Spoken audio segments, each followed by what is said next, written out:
Ina, podcast.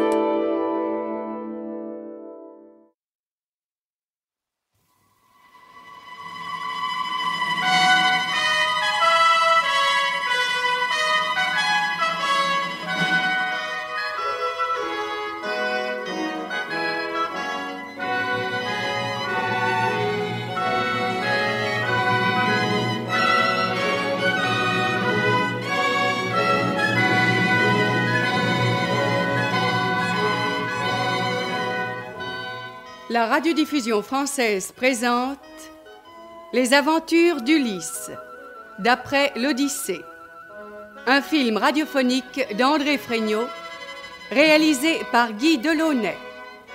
Musique originale d'Henri Sauguet. Avec André Roussin dans le rôle d'Ulysse.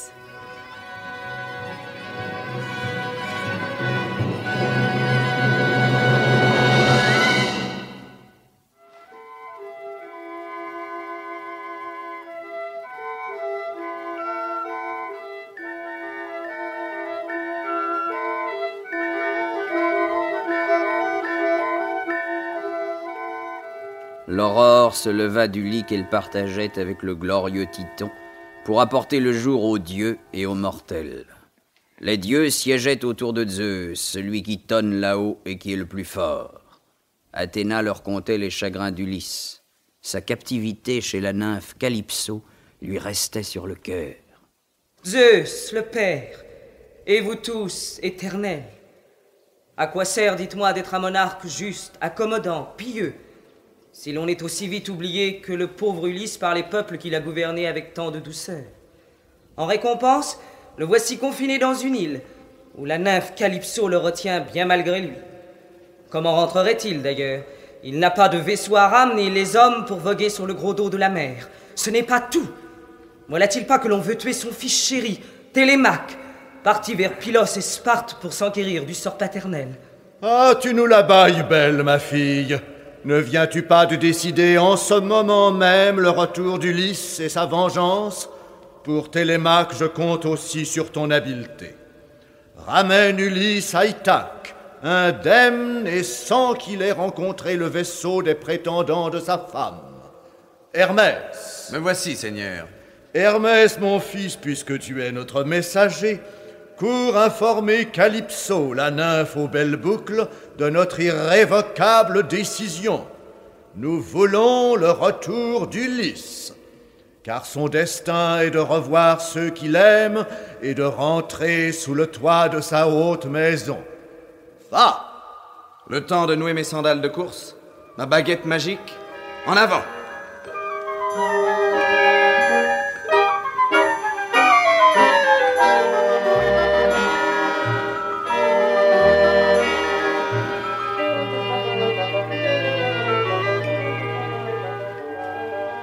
Et le rapide messager de tomber du ciel sur la mer, où il vole au-dessus des flots sous la forme d'un goéland chasseur de poissons. Pendant qu'il vole, informons-nous de la position réelle de l'île de Calypso.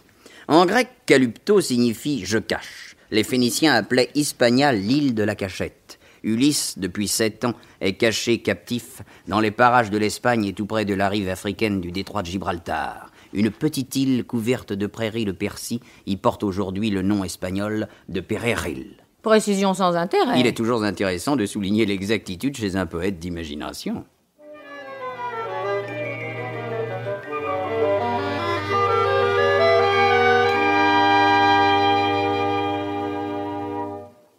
Voici donc le pays de Calypso.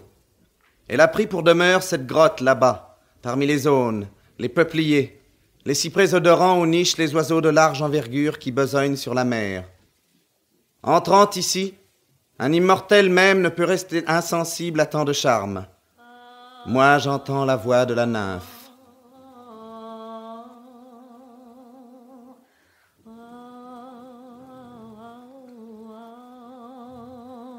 Elle chante au cœur de la grotte, faisant courir sur le métier sa navette d'or, auprès d'un feu qui embaume le cèdre et le thuya. Hâtons-nous d'entrer.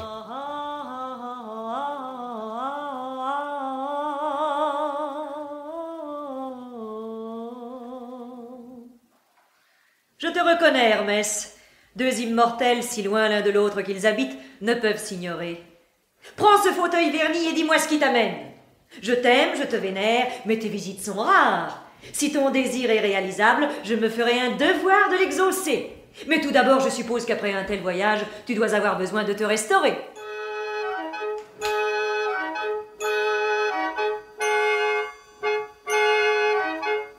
Nourriture céleste, ambroisie,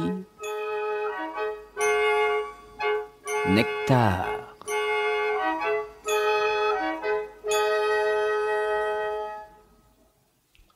Tu me demandes pourquoi je suis venu, moi, Dieu, chez toi, déesse. Très franchement, je vais te le dire. Oh, c'est bien malgré moi. Zeus me l'a ordonné. Si tu crois que c'est agréable, toute cette étendue d'eau salée qui n'en finit pas, et dans ton voisinage, pas un temple, pas le moindre sacrifice, le bled, quoi. Mais quand Zeus a parlé, il prétend qu'il y a un homme ici, le plus malheureux de tous les combattants qui assiégèrent 9 ans la ville de Priam. À présent, Zeus t'ordonne de le renvoyer, et vite, car son destin n'est pas de moisir ici, loin des siens. Ah, que vous me faites pitié, vous tous, tant que vous êtes les grands dieux, avec votre jalousie. Ça vous irrite, ça vous scandalise quand une déesse au grand jour couche avec un homme et veut vivre sa vie avec lui. L'aurore avait bien essayé autrefois avec Orion. Ah, quelle histoire, grand dieu, chez vous, qui pourtant vous la coulez douce. Et Déméter, qui s'était donné à Iasion dans un champ labouré. Ah, Zeus n'a pas été long à la prendre et à manier sa foudre. Aujourd'hui, c'est mon tour. Vous l'enviez, hein, cet homme qui est près de moi. Et pourtant, qui l'a sauvé, abandonné de tous, tout seul, à califourchon sur un petit bout de bois? Zeus avait fendu son croiseur en pleine mer, tout l'équipage avait péri. Quand la houle et le vent l'eurent porté jusqu'ici, c'est moi qui l'ai soigné, qui l'ai nourri. Je m'étais promis de le rendre immortel, de lui garder pour toujours sa jeunesse. Mais à quoi sert de se défendre? Zeus a décidé. Alors, qu'il s'en aille donc, poussé par Zeus sur la mer stérile. Je ne peux lui donner que des conseils d'amis et ne rien lui dissimuler des moyens de rentrer sain et sauf dans son pays. Tu feras bien de le renvoyer, même ainsi, car la haine de Zeus pourrait te poursuivre. Ulysse, où es-tu, mon cœur? Ah, toujours sur le cap, perdant ta douce vie à pleurer.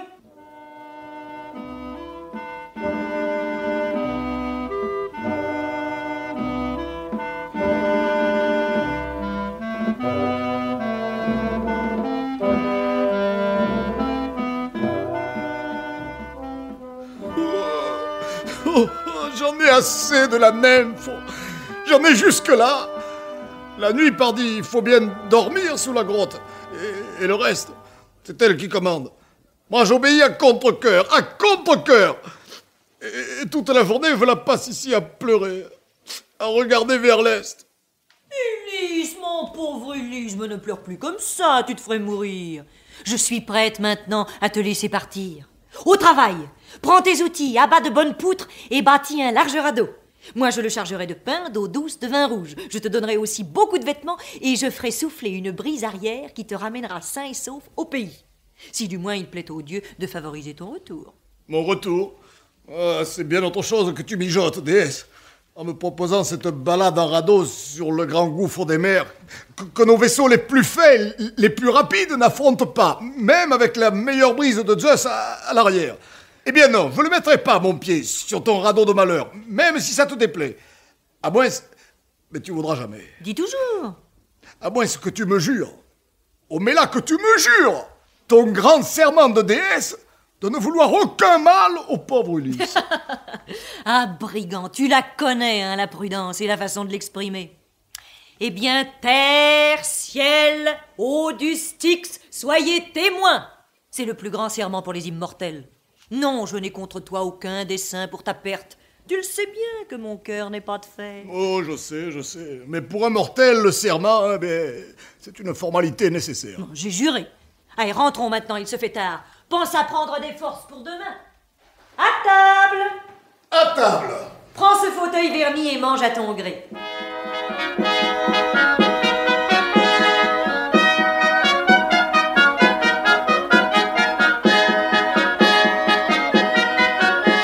Nourriture terrestre.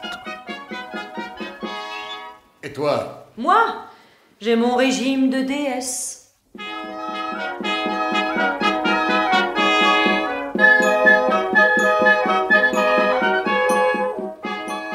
renourriture céleste.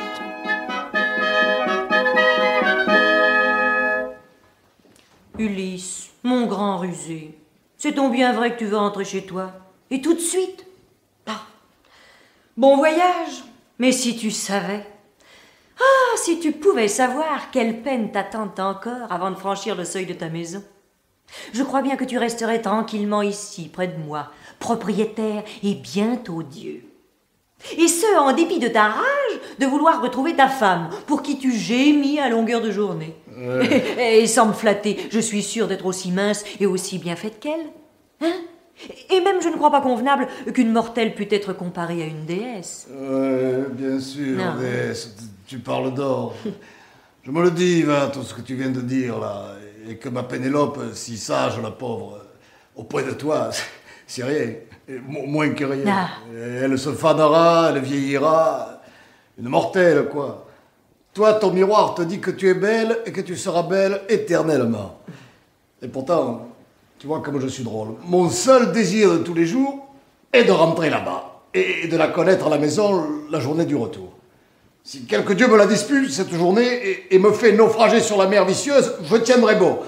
Je l'ai toujours là, ce cœur qui a tant souffert. On a déjà connu des misères, et sur les flots et à la guerre, un peu plus, un peu moins. Allez, qu'il arrive ce qui doit arriver.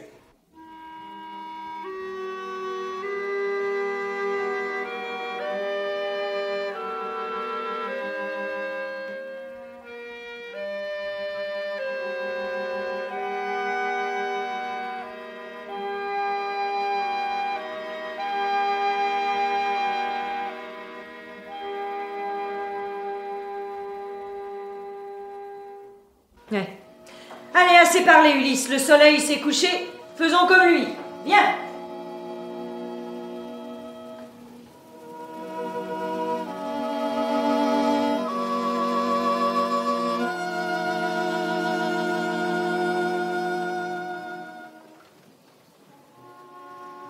Pénélope, pardon, c'est pas moi qui commande.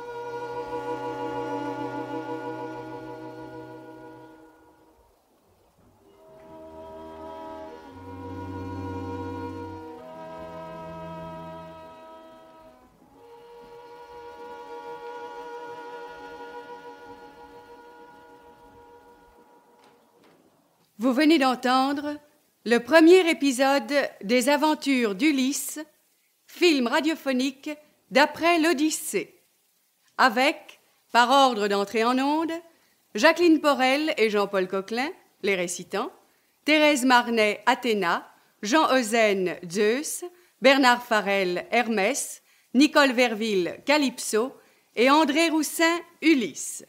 Musique originale d'Henri Sauguet, dirigée par l'auteur. Assistante de production, Olga Lancement. Prise de son, Jean Godet et Jacques Reynaud.